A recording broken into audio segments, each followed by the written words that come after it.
I have to ask, after seeing the pictures today, your thoughts on Darryl Strawberry. You know I'm going to ask that, right? I knew he was going to ask that. Man, it was actually a very, very emotional, moment for me.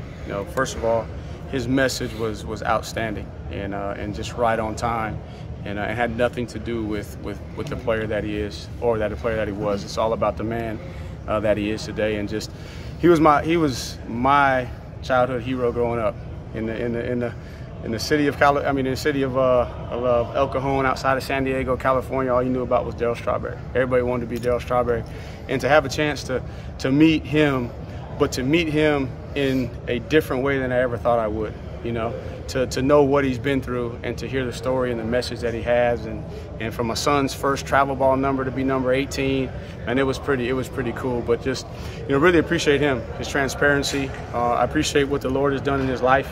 And transforming him and just giving him the platform to be able to touch so many people. So it was really cool. Did you talk about Game 6 with him? I didn't talk about Game 6. So Game 6 was a little bit before my, before my time.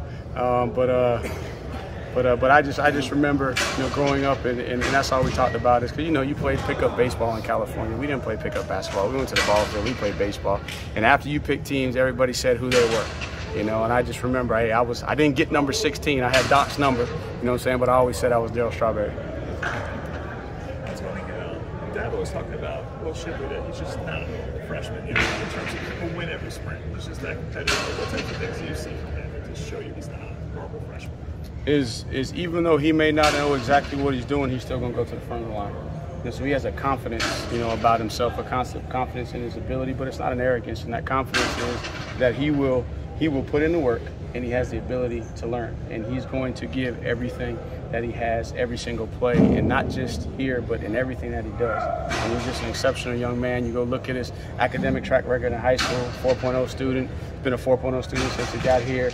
He's fully bought into the ball journey as a freshman, kind of understanding that concept. Most freshmen, they don't quite understand what that concept's all about until later in their career when they have chances to be exposed to it. But he's dived in head first, and he wants to be a leader. He wants to be great, and so that resonates in everything that he does.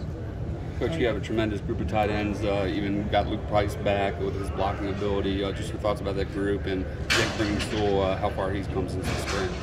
It's a fun group. I enjoy being around those guys. They're very, very low-key, low maintenance. They're all about work. They're all about each other. So it's been fun. It's good to have Luke back. Luke brings a different temperament, to the room, which is good. And so to see him back after what he went through has been fun. And then Jake showed up 20 pounds heavier than when he got here at the big weigh-in, and we all know athletically, what he can do. But where he's making progress is, conceptualizing the big picture of the offense to be able to maneuver, make the calls that we need to make, and then his physicality is continuing to increase with every day that his confidence increases. Tony, there have been some times in the past with the quarterback run game. I guess Deshaun comes to mind when you guys sort of kept that in the back pocket, used to make it when you needed it. Do you see with DJ as a foundational part of this offense, just with what he brings, with his big frame and maybe some of the benefits that gives you, maybe things like that? Right. It's more of a sort of more to sustain you, I guess. Good, good question. And it's so fun to have Taj back because he reminds me a lot of Taj. You think about Taj, and Taj has a huge arm. There's been Deshaun, there's been Trevor, but it started with Taj and the big arm, and then his running style. I think there's similarities with their running style, and it was the same back then.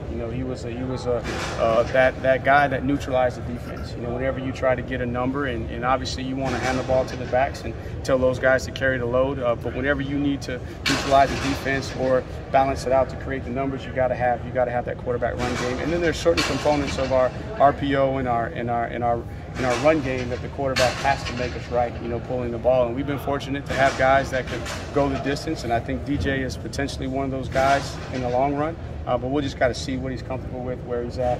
And then as this, offense creates their identity, see how the quarterback run fits into that identity.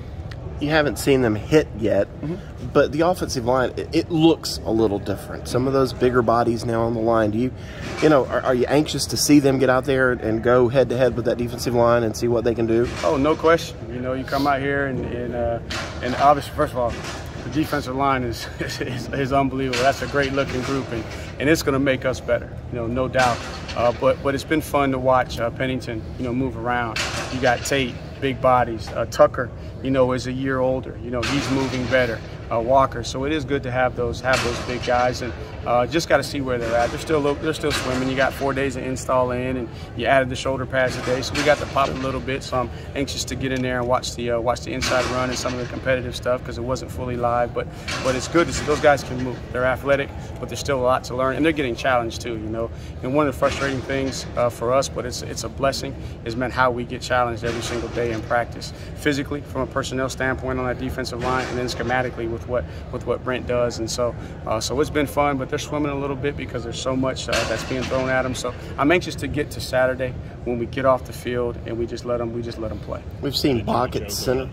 We've seen Bach at center some. Marcus Tate. You think Marcus is a guy that could earn some playing time? And is the plan really we're just going to put the best 5 out there? That's the plan, is to find the best 5, whoever it is, and then creating some more depth at center and giving us some flexibility on the inside to maneuver guys around, to be able to create a little bit more girth inside, which we may not have had last year. And what we saw in the spring, we were very encouraged. What we've seen so far out of Marcus Tate, and so for us, the more positions he can play, right, the more versatility it gives us, because you got a McFadden and you got Parks and you got Bockhorst and you got Putnam, and then you got the guy that we're stressing and straining, that we want to kind of pull through the knot hole is Hunter Rayburn, because if you look at Hunter Rayburn, 320 pounds, arguably one of the best athletes on the offensive line. It's just now it's his time to take that next step, and we get him through the knot hole. Taking ownership every single day, because he's a young guy. He's sitting behind Cade Stewart. He's a young guy. It's a little bit different when you're a backup, but now when you got to be a starter, there's a little bit different sense of urgency. Is there a sense of urgency when it comes to making sure your backup quarterback is prepared, being that, you got to get those guys ready in case something happens? It's always a sense of urgency. You're always one play away, with your backup. And obviously people are going to look, and compare it to last year when you had Trevor, when you had DJ.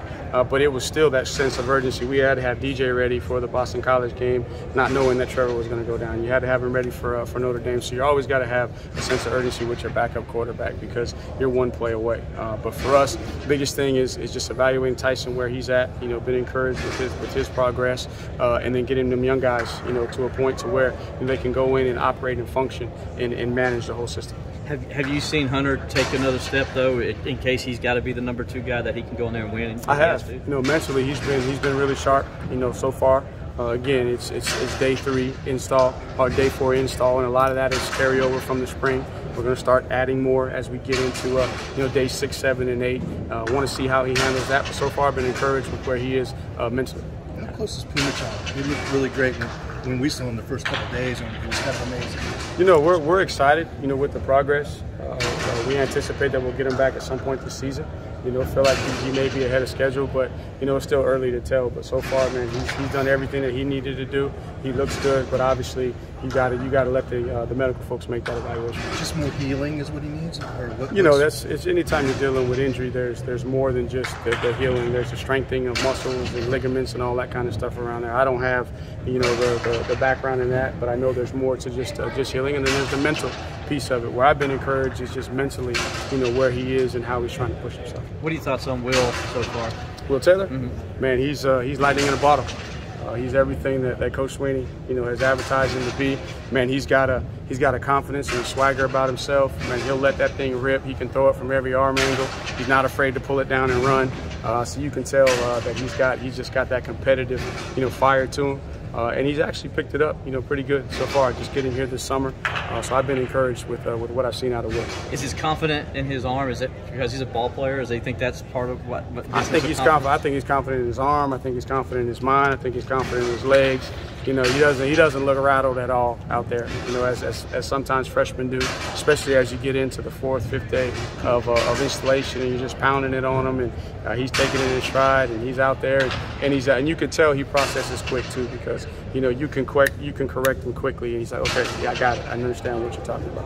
Everybody overlooked Kobe Pace because of Travis Etienne. Yeah. Now the freshman's here grabbing everybody's attention, but what have you seen out of Kobe? I say just don't sleep on 20. Don't sleep on Kobe, and we saw it. We saw it last year, but Travis was here, and I think that Kobe's going to do everything you ask him to do. He's much quicker and faster than what people give him credit for his size. He's very natural, you know, as a running back. Man, he sees it. His feet, you know, his eye-feet coordination, you know, is really, really good. So I'm excited. He catches the ball well. He's tough, physical, strong. So I'm anxious to see how this battle actually pans out once we get to the season. Tony, who's your best candidate for sort of horizontal stuff at the receiver position, sort of the Amari type? Right.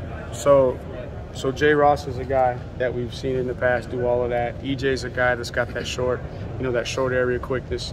You know, Frank, you know, has showing a different confidence about himself to be able to do, you know, some of those things. So we got some guys, you know, that we feel good. I think the backs too can also pick up some of that slack out of the backfield. So again, it may not look exactly the way it looked, you know, last year, but still, that's part of our offense. We're going to attack. We're going to attack you horizontally in different ways, and as we continue to progress through the installation and create the identity, you know, of this group, then we'll figure out who the best candidates are. But so far, we feel like and anticipate Ross will be that guy. EJ's been showing that thus far, and Frank has actually, you know, been a pleasant surprise in that aspect. Could Shipley kind of be a guy that also is used in that kind of capacity? Shipley, Lindsay, Kobe. You know, all those guys, and even sometimes you can formation and get those tight ends. You know, a lot of people like the flash, but a lot of times it's if you get them 4 yards, you know, you move the chains. And so it could be a combination of anybody. But Shipley is a guy that has caught everybody's attention because of the way that he works, the way that he performs, and just the person that he is. So he's garnering everybody's trust thus far. You mentioned Taj obviously now on the coaching side. What's that like to see him and CJ kind of, you know, go from players to now? It's just the fulfillment of what the vision of this program is. You know, from day one, Coach Sweeney's been about graduating our players, equipping them with tools for life, making sure they have a great experience and winning a championship. And equipping them with tools for life means that they're prepared for what's next. And obviously these guys were great, tremendous players when they were here, but also they're great men. And now they're here back in the program, having an opportunity to give the perspective to the players, you know, that some of us as coaches that are, you know, a little bit older may not be able to give to them. And so it's just awesome to see those guys back. And, you know, it's a reminder to me to continue to strive every single day because I was here with Taj.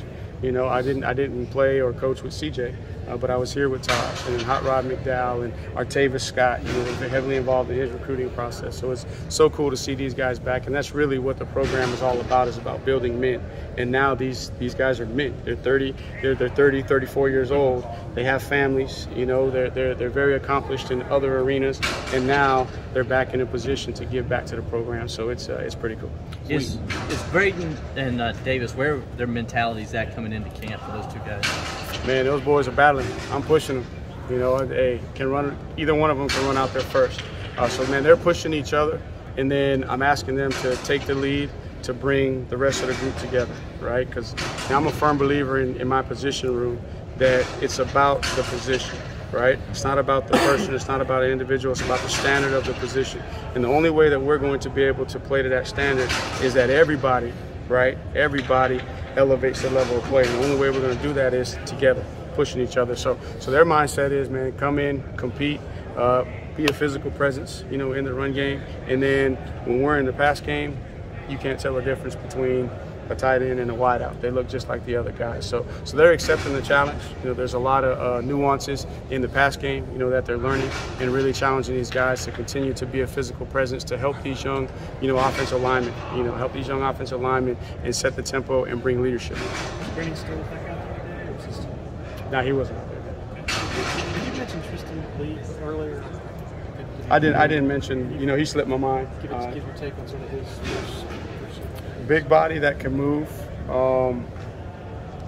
He's in a tough position because he's playing left tackle, and he's got to go against Miles Murphy and all those guys. But so far, you know, pleased with his ability to move. I think he's got some work to do on his body, you know, from a physical standpoint to get himself to where he needs to be. But you could tell that the future is very bright for him. But I think when you compare him to Pennington and Tate, just physically they're a little bit more developed. But what I really like about Tristan is every time I see him, he's got his iPad iPad or he's got his phone and he's got playbook stuff up. So he's hungry, he's eager to learn. I just think physically he has a little bit more that he has to do in order to get ready to play than the other two. Tony, in our time watching, we've seen Ajo make some jaw-dropping plays, but at the same time, we've seen Coach Sweeney and Coach Grisher get on him for lining up wrong, false starts. Is that still the battle with him?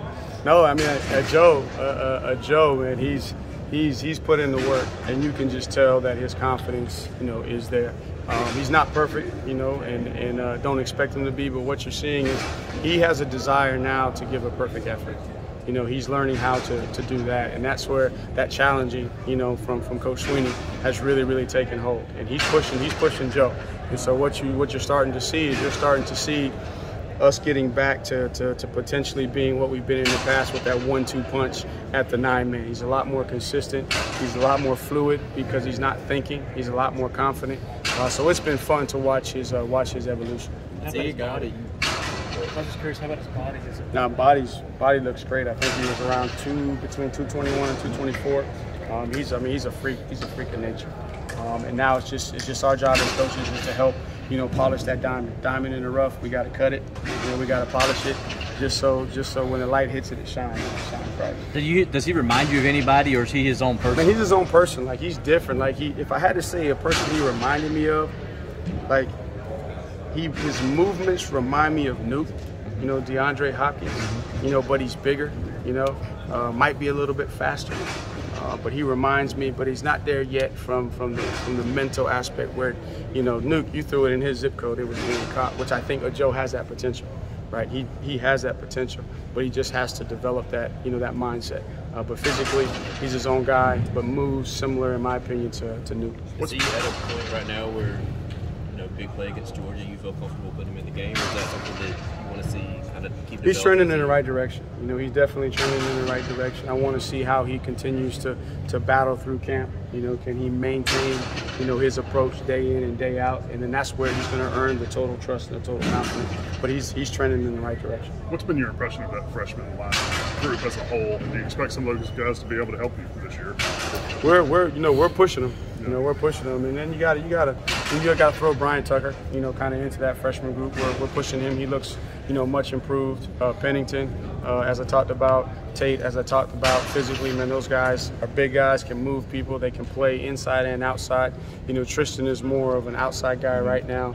Has to really, really work on his body, but man, he's committed. I know and again, in fairness to him, he just played a high school football season too. So his body, is in a different place than the rest of the guys. He played a full season, didn't have an off season. Now he's coming out here and he's banging again.